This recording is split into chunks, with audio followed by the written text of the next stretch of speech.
Good evening, ladies and gentlemen, and welcome to this post-match press conference for game number 11, Germany versus Cameroon. We have head coach of Team Cameroon, Hugo Broos, for this post-match press conference. Maybe, coach, some few remarks about how that game went from your side. Avant tout, et avant de parler du match, well, first of all, and before I talk about the match, I would like to come back to the declaration that I made this afternoon for CNN. There has been a misunderstanding. This is very clear. I was asked the question about anti-doping tests that would have been taken. And during the conversation, I thought I understood that we were doing anti-doping tests, our own anti-doping tests, and we said no, that we did not have anti-doping tests. Of course, it is obvious that FIFA did anti-doping tests in Madrid well before the Confederations Cup, so they came in the morning and they did a test on all the players, and of course after each game 2 players are selected for anti-doping tests. So from that point of view, it is a misunderstanding on my part. Certainly I misunderstood the question, and I do hope now that everybody will understand that this problem is solved and that we'll understand what I wanted to say. I'm not saying that there have not been any anti-doping tests being made here in the Confederations Cup or before the tournament, because once again it was the case with us in Madrid 4 days before the start of this tournament. Now we can talk about the match. Okay, as a reminder, just raise your hand, wait for the microphone. We have our interpretation in 4 languages, that is Russian, English, German and French. Speak in the microphone, just give your name and remind as well in which language you will ask your question. So.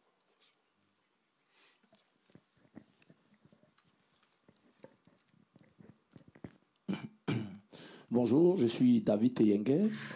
Hello, I'm David Eyengue, and I work for a daily newspaper in Cameroon. I would ask my question in French for Mr. Hugo Broos. Coach, we haven't had the opportunity to meet the referees of this match, and I would like you to tell us what the referee told you to explain the scene when there was a total confusion. When first of all Siani was sent off, and then the referee came back to send off Mabuka. What happened?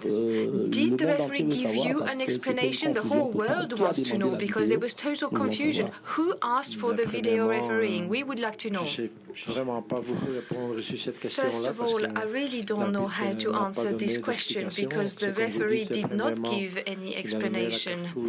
First of all, as you say, he gave a red card to Siani, so I think that people from the video refereeing called him back and said, you gave the red card to the wrong player, and I think that they must have reviewed that phase of the game and realized that it was Mabuka, and Mabuka received a yellow card, and I think that in that particular case, both players had their foot very high, the German player and the Cameroon player. So I don't see why the referee had to give a red card to my player. It's a foul, fair enough, but both players had their leg high up to reach the ball. Both of them were trying to reach for the ball with a high leg. I don't understand why only my player received a red card. Fernando Valeca de Barros, Metro Brésil. D'ici un an, la Coupe du Monde. The World Cup will be in 1 year's time, and you have just had a very bad tournament, a very bad competition. What lessons do you draw from this tournament, and how can you improve the level of the Cameroon player? C'est ce qui s'est passé ici. Well, what happened here? Donc, c'est pas vraiment une surprise pour moi. I must say that I was expecting it. It's not a surprise for me. I always said that after the Africa Cup of Nations, we are one of the best teams in Africa. But there is still a difference between us and modern football. And in this competition, we saw the proof that a lot of work still needs to be done. It is, of course, a quality issue, but it's mostly a training issue. If you take the German team, for example, which was not even playing so well in European Cups or in World Cups, they changed their training method.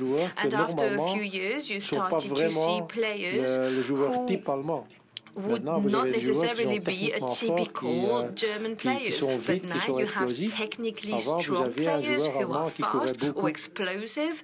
Before, you used to have German players who ran a lot and who were very strong. So the training was changed. And I think that there is a lot to be done on that front in Cameroon. We still live on our past successes. If you go back to the Confederations Cup of 2003, now you have a generation of players who are playing in Europe, in Real Madrid, in Inter Milan, in Liverpool, just to quote a few, and this is no longer the case at the moment. And I am not accusing any player here. I am just pointing to the training issues in Cameroon. Why? I've already said it. There is a lack of pitches, there is a lack of infrastructure in the country, which is why it is impossible in some cases in Cameroon pitches to train good football players for modern football. So this is our main disadvantage. If we do qualify for the World Cup next year, we are going to have to start thinking about solving this problem for the future.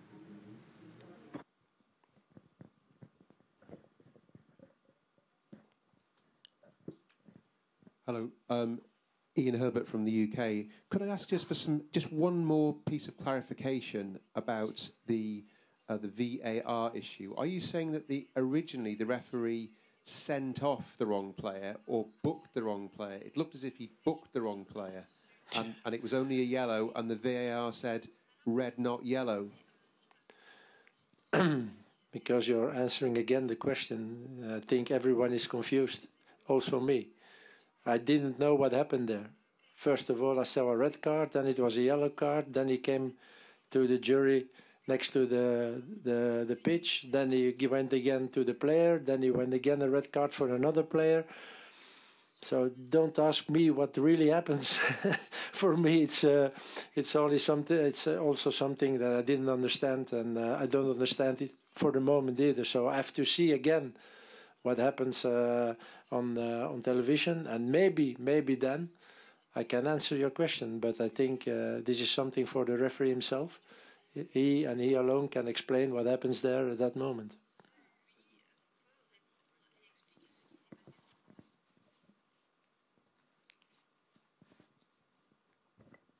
Татьяна Киреева, Интерфакс. У меня такой вопрос. Что вы думаете об организации матчей Кубка Конфедерации в России? Как вам российская инфраструктура? И что вас удивило в Сочи? And what has come as the most surprising thing here that you saw in Sochi? Thank you.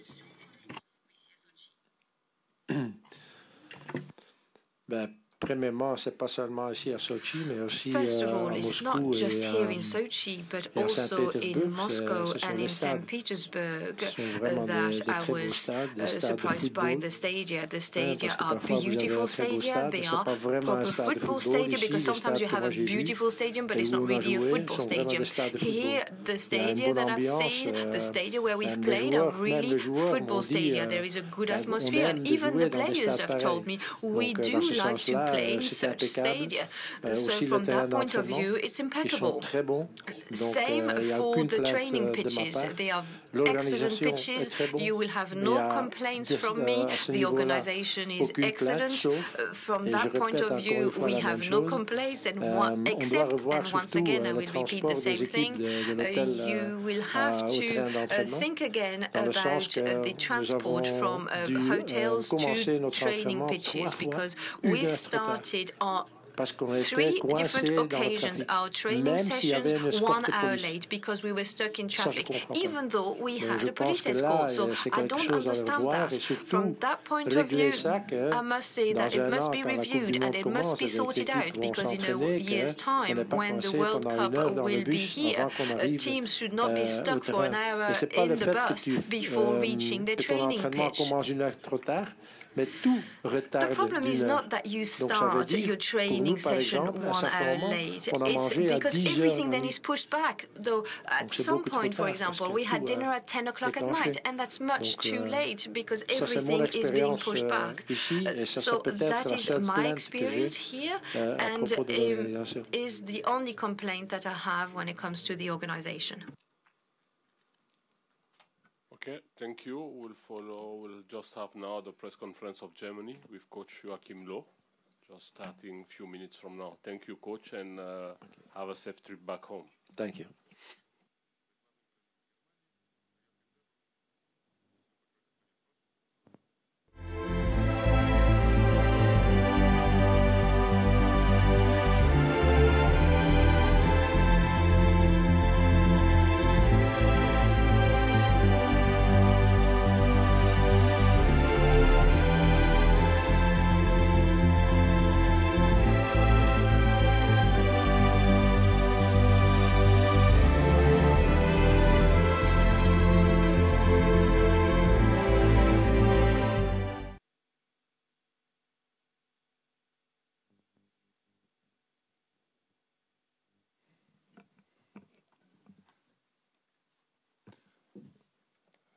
Ladies and gentlemen, welcome to the post-match press conference of Team Germany.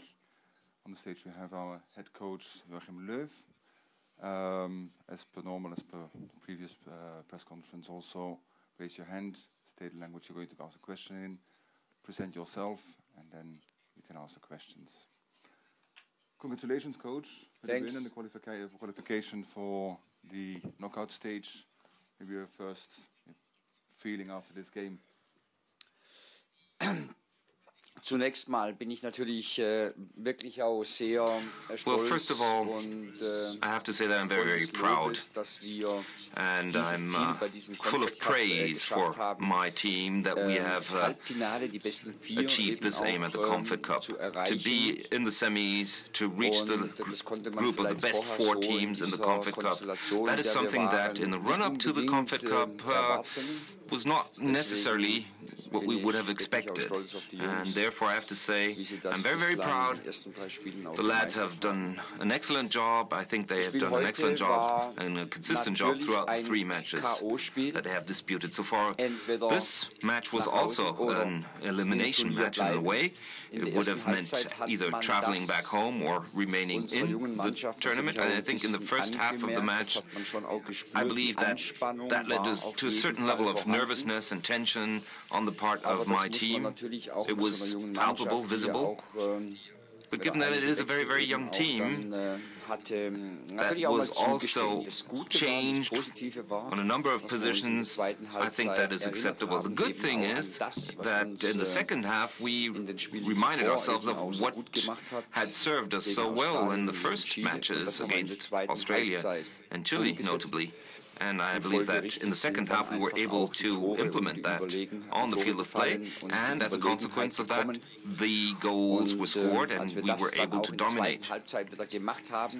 And when we did that in the second half, we immediately opened up spaces and we had lots of scoring opportunities, and therefore I believe the result was absolutely correct. It was good to see how we were able to rebalance in the second half and increase the pressure on the pitch, up the ante, step up our performance. That was great. Thank you very much. Now we go for the questions. First question here in the front. Herr Löw, würden Sie mal was sagen zu Timo Werner und Mr. Löw, could you say something about Timo Werner and Plattenhardt, who were fielded from, those were the young players who hadn't been played or hadn't played previously, and also perhaps a glimpse at the match against Mexico. I believe both players did a great job. It was the first time that they were in the initial lineup.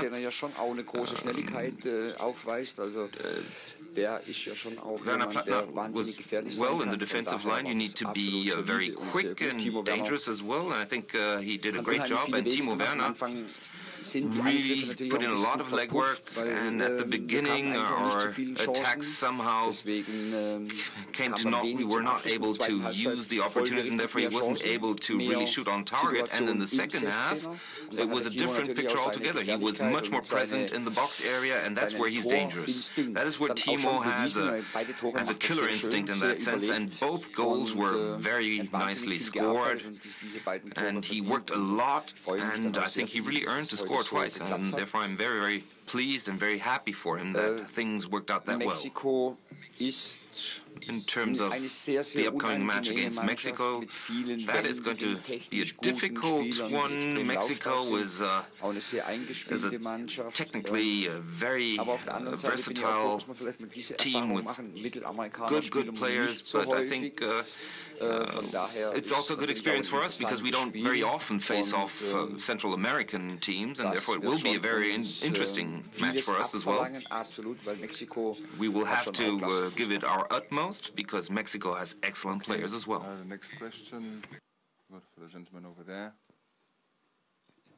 ESPN. Kabila Marcotti from ESPN. Compared to the opening game, the last two games, you've played a back three with wing backs. Can you talk about how that impacts Julian Draxler's position? Because it seems to me he's also been played a little more centrally and had a lot more freedom and impact as well.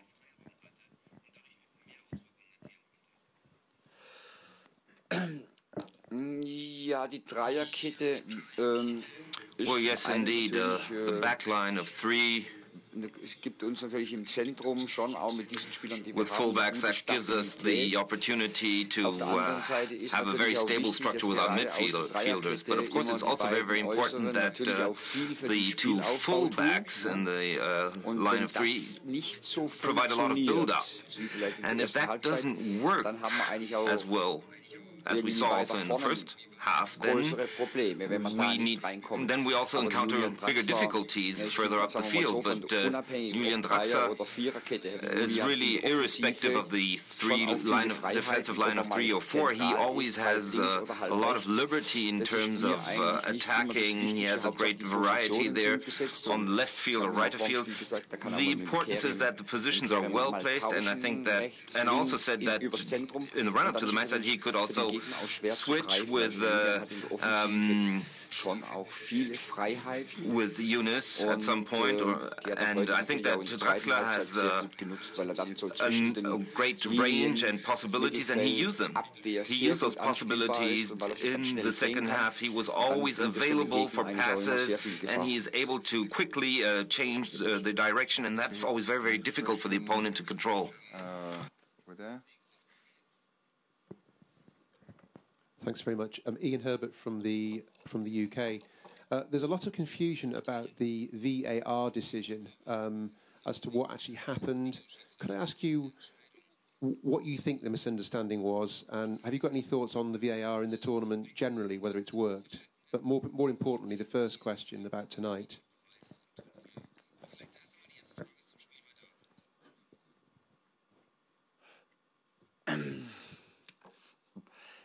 Also, ich habe kurz mit Emre Can gesprochen, der betroffen war. Er hat gesagt, hat ihn auf jeden Fall getroffen. I spoke to Emre Can, who was involved, and he said that he had been touched, definitely, but he didn't have the impression that it was really a foul that was committed. But I didn't see it on the video screen. I just looked at the referee who drew the red card. He returned to the bench in order to speak with the video referee. He had another look at the scene, and then probably it's possible to award that red card if he really took the time to carefully analyze the situation. But I also watched the match. I saw that he touched the player, but I didn't have the impression that it was a mean foul committed with the intent to hurt or injure the opponent. It was an unhappy coincidence, if you will, and it was not intentional. In terms of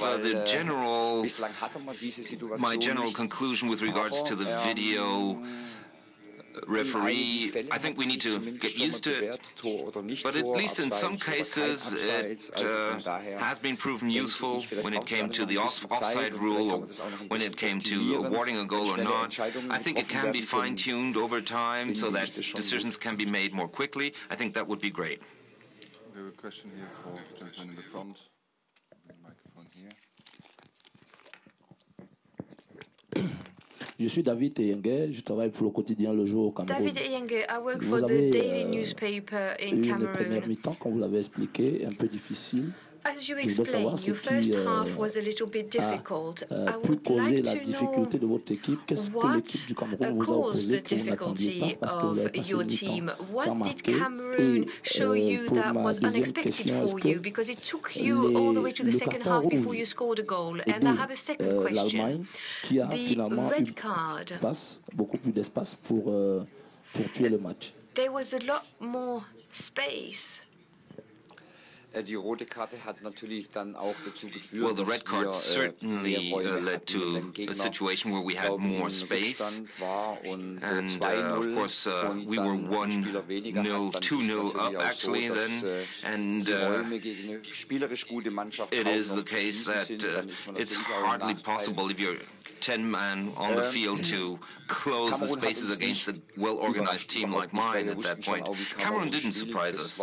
We knew very well how Cameroon plays, and we knew exactly how they would play. Our scouts, Klaus Siegenthaler, for example, analyzed the Cameroonian team to the very last detail. It was really our own problem that we weren't able to build up our own way of playing in the first half. There was a lot of tension there. Perhaps nervousness also was a deciding factor. We weren't able to get into our stride. It's something that I can understand, absolutely, because many of those players do not have experiences in tournaments like this. And many are aware of the fact that a single mistake can actually mean that you're eliminated from the tournament. And you need to learn how to deal with this kind of pressure. And therefore it was down to our own performance that we were not able to use the spaces that Cameroon conceded even in the first half. But in the first half we were simply not able to take advantage of that. And we were playing to their strength because we were very slow in the build-up, and they were able to use their strong suit, i.e. the one-on-one, and really tackling the player with the ball. But then in the second half, we went about it in a different way. We created much more spaces, an increase of space in order to play and build up our play, and we were much quicker. Brazilian media over there. Hello, Mr. Love. First of all, congratulations on the win. Today you became the first coach ever to reach 100 victories with a national team. What does it represent to you? How do you feel about it? Ja, ich freue mich natürlich auch drüber. 100 Yes, of course, I'm very, very happy. 100 victories, that's a nice figure. But it reminds me also a bit of this time when during this time where I have been the head coach of the national side, and I have to tip my hat to those people who have worked closely with me from the very beginning. Oliver Bierhoff, for example, Andi Köpke, Klaus Siegenthaler, Hansi Flick was also the head of the staff for a long time, and all of these people have always, or have in certain periods of time, backed me up when it was more difficult. They kept nudging me on, urging me on, so thank you very much to all of them. And thanks to all of the players, also those players who are perhaps not here with us today, who have played in the past, who played a lot or only just a few matches. I have to thank all of them because thanks to their achievements thanks to their commitment, their passion, and their excellent attitude.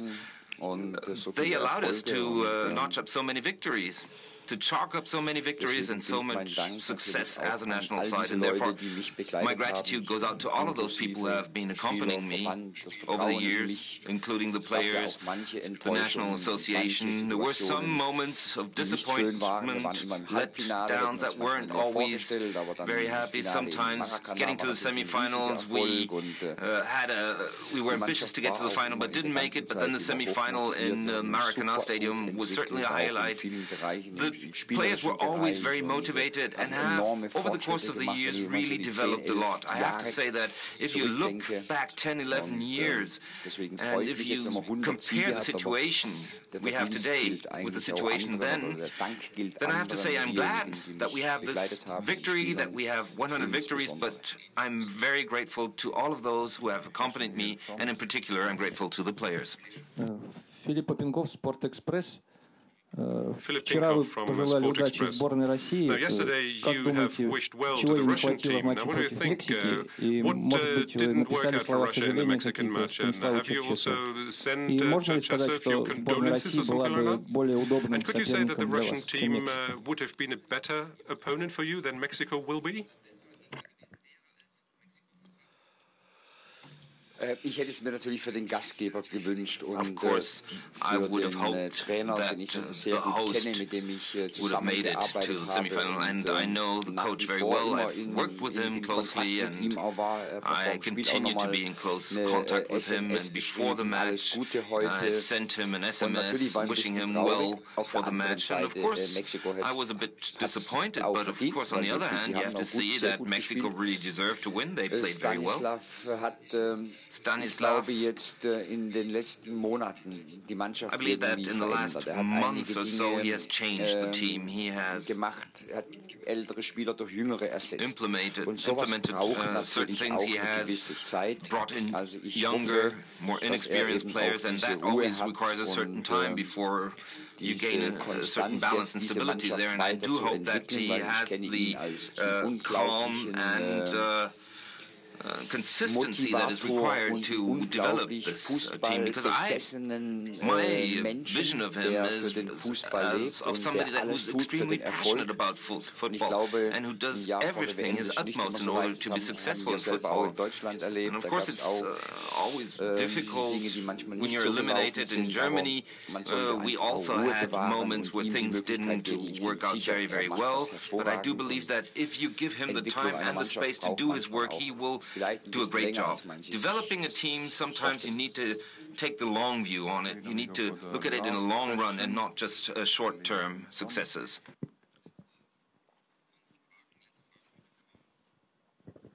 Татьяна Киреева, Интерфакс. У меня, может, такой необычный вопрос, однако хотелось бы узнать ваше мнение. Кто из российских футболистов мог бы заиграть в чемпионате Германии, в Бундеслиге?